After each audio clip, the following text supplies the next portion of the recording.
We're back with another episode of Raw Roundtable, the perception of you. And we are back with my good sis, Monique Jones. What's up, everyone? Wait, was I supposed to say something there? No, you introduce yourself. Oh, go now? Yeah. Oh, my name is Monique Jones, like Kiana already said.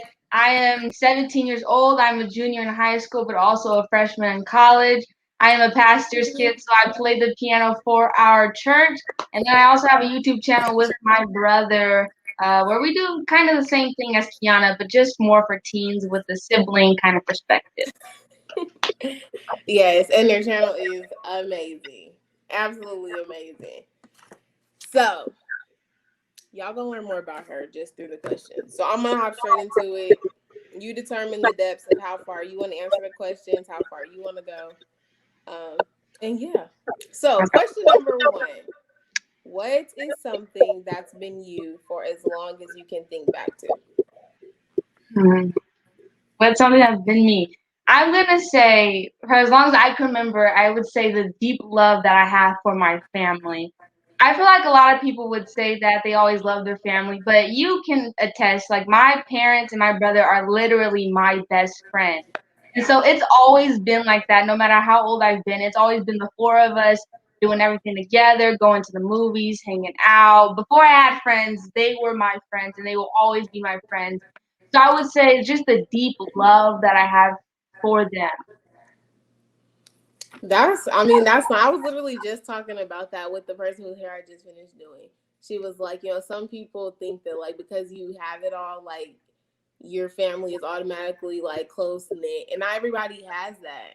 Yeah. And so I think that's really nice. My Yeah, mom people is my always best friend sometimes. people always tell me, yeah, like they wish they had what we had, and it's weird because for me it's like just normal. So it's like, doesn't everybody have these relationships? But it's I think taking the time to really appreciate it and to really thank God for the relationships that I have with my family. Yeah. Yes, because it's rare everywhere. It's a really, really, really, really rare. All right. Second question. What is something that you love about you? This can be one thing or it can be multiple things. What's something that I love about myself?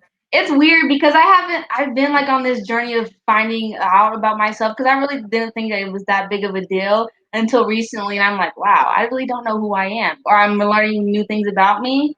So I would say one thing I love about myself is my ability to feel my emotions and to lean into them. I know a lot of people who kind of shut down and like don't have any emotions and it's like talking to a brick wall.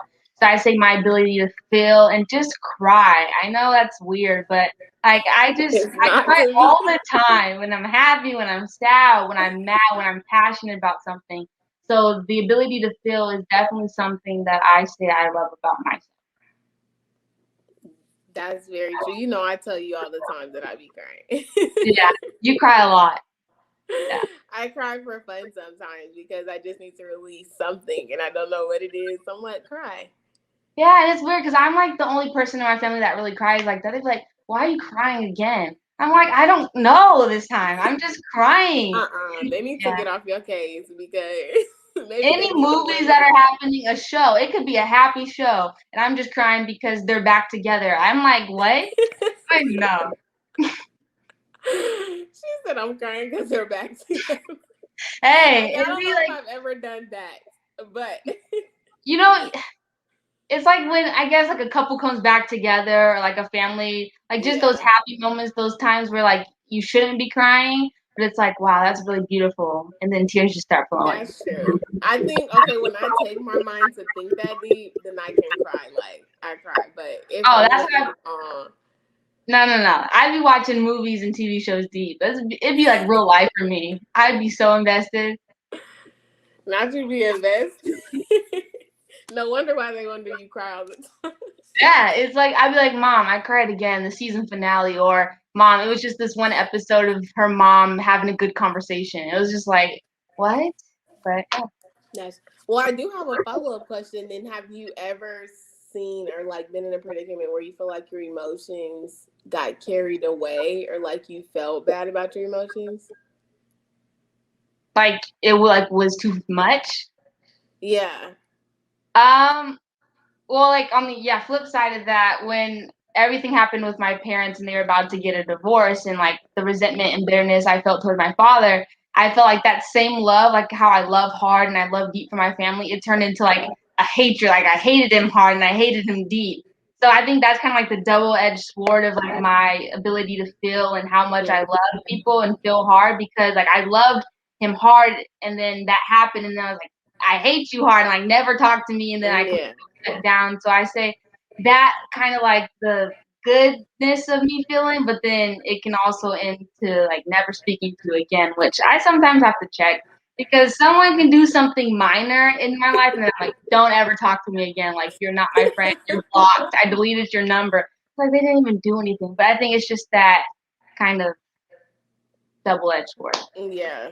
Think I don't know if it's getting worse as I get older and really see like people's like flaws and realizing that people aren't perfect, or if I'm getting better and realizing and giving them grace to be who they are. It's weird. It's definitely situational, and I can tell, especially when I haven't read my Bible or really like been in God's Word. I can tell Yes. like, I really become short, and I think that's something that I'm always working on my long suffering because my patience is thin.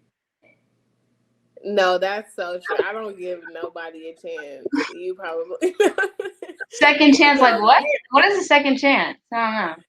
I'm like, you messed up within the first 5 seconds. I'm judging. Like you haven't even developed a relationship with this person, but it's like, nah, I don't even have time for it. Exactly. And it does take time, like you said, that balance, like between knowing grace and when like, okay, maybe it's not gonna work at all. Like maybe it's Yeah, good that I recognized it early. It's a hard balance it's a because gray everybody area. needs grace. Yeah, But it's like, still not my type. yeah, it's definitely not as black and white as I made it to be. Like if they do one thing wrong, like get out of my life. It's like this Yeah. gray area, like they're human, they messed up. Exactly. And especially when following God, you're like, okay, God, I want to be like you. But it's like, do I also address this to them? Like, will it be as serious as I'm making it? It's hard. It's definitely Yeah. hard. So I can attest. I know exactly what you feel. So the next question is, what is a hard thing you've had to try to accept about yourself? Mm, I would say that I think just a simple thing like that. I have insecurities, which is weird because like growing up like as a PK, everyone has this view that you're perfect, that you can do no Mm-hmm. wrong, or like you just have so much confidence, like you're just a perfect person and you do everything that you're supposed to do, like you're a robot. But no, I realized, like I was saying, of really learning myself, learning, I guess the depthness of who I am is that I'm imperfect and that I have these insecurities and these comparison issues and this feeling that nobody wants me or nobody desires like so like realizing that has been truly difficult because like should I be feeling this way? Is it normal as a PK to be feeling this way? But then talking to other people and even you like realizing no, it's okay, like the saying it's okay not to be It's okay. normal. Yeah. It's so normal. But it's crazy that you say that because I've never vocalized it, but you feel it as a PK. I'm sure all PKs can attest to it. Like you Yeah. truly feel that. I don't know. And I I always think tell it's my mom. oh I go tell my ahead. mom sometimes, like, I feel something come over me. I'm like, I just can't express what it is right now, but I'm feeling something and it's just not right. And it takes a lot sometimes, and sometimes she just never understands because I'm the dramatic child, so sometimes it just pushes aside. But we're Yeah, working on that. and also for me it's like even like if you know something's wrong or like you're feeling certain type of way, like you can't really express it because you have an image, you know what I'm saying, in a to protect or to hold. So it's like Yeah, how can I go and be vulnerable to someone and they might look at me differently because you're a PK, like aren't you supposed to be, especially with the YouTube channel and inspiring others, how are you supposed to inspire others when you're not perfect? But it's like, you know I mean, exactly. yeah. And that becomes a hard place to even inspire. Like, cause there's many times, I kid you not, I record videos and I'm like, okay, I'm gonna post this. And then sometimes that's why I rarely try to listen back. Cause when I listen back, I'll say like, no, this is like too much. They'll be like, she can never go through this. Or Yeah, it'll taint their image of the household I come from, who my parents are, maybe what they've done in my life. But sometimes it's like, it has nothing to do with them, but everything to do with how I internalize it. And yeah. so that's like a place that I have to come to. So to know that you're there too, and I'm not crazy, It's all of us. We're all like this. I feel crazy sometimes. I'm like, I just tell myself get out of my head because I feel crazy most of the time. And I But think, yeah, like you said, like you don't have people to understand. Like if they're not in that position, they will never understand how you feel because it's like being imperfect for them is like normal, right? But for like a PK, Mhm. you feel like it's not normal to have these flaws or to have these insecurities. So to surround yourself around people that kind of validate your feelings of like I'm not okay is very very beneficial. How is it? How is it with Mal? I know he probably doesn't want his name being brought up, but how is it with Mal? Like having these insecurities and like I know that he's like your best friend brother, though your parents Mhm. aren't two your best friends. It's like, do you ever try to explain some to him or I not don't really? know. I think for me, I'm such a like you said internalizers. Like I really process things by myself. So it's kind of hard. They see like the fruits of it. Like if I have an attitude or like certain things, like if I'm comparing myself, like they see the fruits in the actions that I display. But like the heart of the issue is something that I'm working on, like expressing. Like when I know the root of why I'm feeling like this or how I'm feeling, to really express that and to be vulnerable. But it's like even with my family, sometimes I feel like but I should have it all together. Like, and especially as the older Mm-hmm. sister, no, I'm supposed to be helping him with this problem. He's not supposed to be helping me. Like, I have to have it all together. So I think realizing no, again, he is my friend, he is my brother, and so he obviously got placed him in my life to be able to trust him and to be vulnerable. So it's something that I'm working on. I have not completed it. I have not, but I'm working towards it. I don't know if I'm gonna ever complete it. I'm gonna just say Honestly, that might be a part of the carrying my cross every day because I don't know. yeah, That just I don't think I can get over. But I mean that's interesting, and plus he's a brother too, so it's yeah, hard. It's easier. I'm not gonna say it's easier because I don't truly have a biological brother, but when you have sisters, they kind of know. yeah. Like you have the same parents, y'all have the same. I don't know. Y'all pretty much understand each other at a better level because I'm sure Yeah. there's some things you understand about your mom and your mom talks to you about that your brother and dad probably would never understand. Yeah, I was gonna say like yeah, with my mom, I kind of talk to her. It's weird. I talk to my mom a lot about a lot of things, and my brother about a lot of things. So it's just like you said, that balance. Like if it's something concerning my parents, obviously I go to my brother. If it's something concerning being a young woman, I go to my mom. So I think again another reason why I'm blessed to have my family members because I have so many people to go to. But you still Yeah. feel like you have nobody at the same time. So it's a lose lose. I mean, Sometimes you like, dang, I can't talk to nobody about this. She don't get this. He don't get this. So I definitely understand. I definitely understand. And I don't know if to say it gets worse when you get older, but I think I'm not gonna say it gets worse, but it definitely becomes more challenging. It does become more challenging unless you find a way to navigate it, which I necessarily didn't. So find a way to navigate it, then I think that works best. yeah. So the next question is, what is a misconstrued view of you that you could elaborate reason on? It even Mm. could be your attitude, since you already said the thing. I was gonna say that. I was gonna say people think that I'm like rude slash controlling. And I mean, there's some validity to it, but they don't understand the reason why I can be like that. I think it goes back to my ability to like love hard or like how I am as a person. So like if I see someone doing something that I know is not pleasing to them or that is not right or that could hurt them, whether it be like physically or like emotionally, I kind of want to steer them like in the right direction. But sometimes my steering can be like, like a controlling steer instead of like a A gracious, hard like a turn. friend. It's like, no, do this or like do that, but it's really out of a good place. Like I said earlier, the fruit of it can be bad, and I think people just think I have an attitude, but it's like I really can switch. Like I can be ready to hang out with people, and then my mood can be turned off, and then I'm ruined for the rest of the night. So Yeah. yeah. I mean, if I'm there and I'm happy the entire night, you've done no wrong. But for my friends, the closest friends, like one little comment, slight comment, or anything that it just gets under my skin, and then like my mood is off, and you can read my emotions. Like I don't, you I can, believe it. No, yeah, I believe yeah. Oh, well, you believe it, okay? I don't think I've seen it. She's never done that when I came over. And if she has, then I didn't see No, it.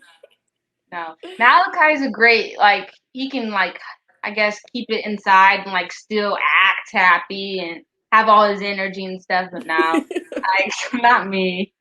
I completely over it. Monique said, "You're going to know I want you to leave." Yeah. No, but that controlling aspect can get hard Mhm. because it gets hard in friendships, I would say. My controlling experience, it's got hard in friendships because it's like I don't even know if you should be my friend anymore because evidently you're not doing what I think is best for you. And that's Yeah. toxic. Even as I Yeah. say it, I hear it. But it's like it's hard when you see like what's best because it's always hard to take advice like from external perspective, especially if you don't fully know if that person has your best interest yet, like especially gaining trust. But I think eventually you should begin to believe people because they see things on the outside view and you only see you from either in the mirror or you really only see yourself internally. I was gonna say the things I usually like I guess people view about me is something that's hard, like I guess with when it comes to my family. Because my parents or my brother, they'll be telling me things about me, and I'm like, yeah, right. And it's like that same thing I have a problem with telling other people, and they don't believe Mm-hmm. me, or it's like I have that same problem when it comes to my family. It's like, yeah, I think I know myself better. It's like when you're in yourself, I guess you have a clouded view, right? Through your emotions, through all of these things, but like people, Mm-hmm. like they can see, they can see your fruit, they can see your actions and your like even your thoughts, how they are made way by your words. They can see all of that. And so like you said, to believe those people, especially if you know that they have your best interest at heart and they are connected to God and they have the Holy Spirit and discernment, which my mom does. It's like, man, how'd she know? They, in case y'all don't know, they be rebuking over there. Once a week, I'm telling you, at least once a week. That's funny. They rebuke and they don't care who's In there. public, in private, they don't care. The That funny thing is, you've only got a fraction of it. You haven't even got the full experience. they probably even hold back when I come over a That's what little I'm bit. saying. You only get a fraction of it. You don't even get everything. I end up in tears. It starts off with a small little comment, and then it ends with to the root of your heart, and it's just confusing. But I mean, it makes sense. So. Not as confusing. Yeah, I don't. Mm-mm. It's definitely hard to receive Oh, feedback. 100%. I can give it. I Yeah. can give the feedback, but receiving it, like, don't tell me what to do. You I like, can don't. let you know exactly what it is, but you try to tell me what it is? No. Nah, No. no. Not at all. Don't even try it. For real, it's like in the ear, out the other. So. Yeah, I'm gonna process it by myself. Don't be like, dang, she really said that. But while I'm there, no, you're wrong. Oh yeah, initially, definitely not. Maybe when I go behind closed doors and it's just me, I'm like, maybe they were right, but I'm not gonna let them know that. So. You can't let them know that. No, because But I'm we're just. gonna overcome. We're gonna Oh overcome. Don't yeah, even we're worry not saying like this is the right way. This is just how I do it, and I'm working to be better. about it. Every day. Okay, so the next question, it's like you can compile all of these, like everything you've shared about yourself, or you can just do how you please. So the question is, if you had to introduce yourself to an audience, what would your biography or intro entail? Ooh, that It can I be am. things seen and unseen, like something that people may not be able just to recognize about you externally. Okay, that I am an imperfect person who loves Jesus. I mean, I think that's the simplest way. Like, I'm an imperfect person who loves Jesus, and then obviously, like, I'm striving to be better. Like, I want the things I want to accomplish, and my goal is to like inspire and to see teens come and be saved. But to yeah, just to sum it all up, I'm an imperfect person who loves Jesus. I think I mean you can get it from there. Like when it comes to loving Yeah, Jesus, following his commandments, and then realizing that following Jesus, you're not a perfect person. So then that goes the imperfect part. So I think that kind of sums it up. that's a good one though. That's a good just to introduce yourself, an imperfect person who loves Jesus. Yeah. And that's the best way to be, to be honest. So if you're not on the train, I suggest you try it. It's the best one. It is the best one. And the last, the very last. To the one learning to embrace them, you can finish the sentence however you desire to finish. So the one learning to embrace them. So that means like coming into their selves, right? Mm-hmm. I would say give yourself grace to become who you are. I think a lot of the times we can put stress, like I've said a thousand times, like you feel like you have to be a certain way for people, for family, for like I guess your viewers or whatever the case may be for the platform that you are on. But giving yourself grace to figure out who you are and to become all that God has called you to be, because then I mean that's the key. Just give yourself grace to not be mad when you find things out about yourself that you don't like. Whatever it is, don't be mad and beat yourself up or think that you're weird or something's wrong with you or like that you're like you are a mistake. You're not, So give yourself grace, love yourself. I think that's a big key, and allow others to love you, which can be very challenging. That can be very challenging. Not you live my life and I live your life. I don't know if I like this. Like, that's hard to let people love you. Ugh. It sounds easy because it's like you're not even doing the work, but you have to do the part of at least opening up. Oh, But that's the key. Vulnerability is something that I struggle with because, like I said, people come to me to be vulnerable. Me going to other people to be vulnerable is not something that I'm used to, but it's something that I'm trying to become better at because it's it's I guess it's mutual, right? Those friends that you consider close friends and that you help, that you pour into, allow them to pour into you, especially if you trust them and you know that they are from God. Allow them to do whatever it is God is telling them to do. It might hurt and sting in the moment, but that's, love isn't all this good stuff. Let's go hang out. Like, I love you. It's not all of that. It's also, I see mm, this about yourself. Can I offer this piece of advice or this feedback? You know, it is. But to even ask, I think I'm learning to ask. Like, that's good. That's something I, rather than letting somebody just straight up tell me, I'm learning to ask. I even try to start small. Like I start with the kids at my job. I'm like, what is something that you like that I do, and what is something that you don't like yeah. that I do? And like even that sometimes can be like, dang, I thought I was doing that good. And like, but they're honest. Like they're very honest about things. So I Yeah. think asking though is better though because you don't got to deal with the. You Like, like, I okay, didn't at least ask I you. asked Like, for it. yeah, like I did ask for it. So, like, I have to, like, So they yeah. didn't just throw it at you.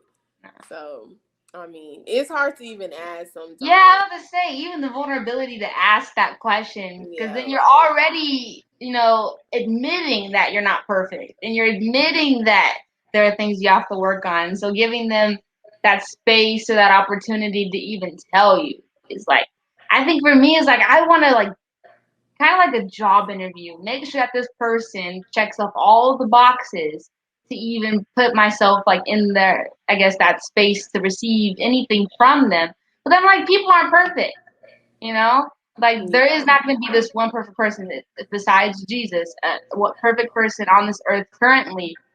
And so realizing that you're just going to have to, it's going to be faith, you know, it's going to be a step of Hmm. faith. No matter if you wait till you're 50 years old or if you start now, it's going to be a choice that is difficult, but will be rewarding at the end. Yeah, it's difficult but necessary. So necessary. Oh, girl. That's the one. That's the one. But those are the questions. I want to thank you for coming on Raw Roundtable. We It's did a about really time that good I show. am on your channel again. It's like about time. Do not even do that. I want to do one with you and Mal too, so that'll be coming soon. Y'all stay tuned for that. Stay tuned for that. Hey, I personally want to thank you from the bottom of my heart for tuning in to this week's episode of Raw Roundtable and all the ones to come after. You are what keeps me going, what keeps this content coming. I love you, and if you're liking what you see, don't hesitate. Go ahead and hit the subscribe button. You can turn on post notifications to make sure you're the first to get notified every time I post a new video and every time a new episode comes out of a new segment. And you would want to be first. So I just want to say thank you. I love you guys, and I will see you guys next week.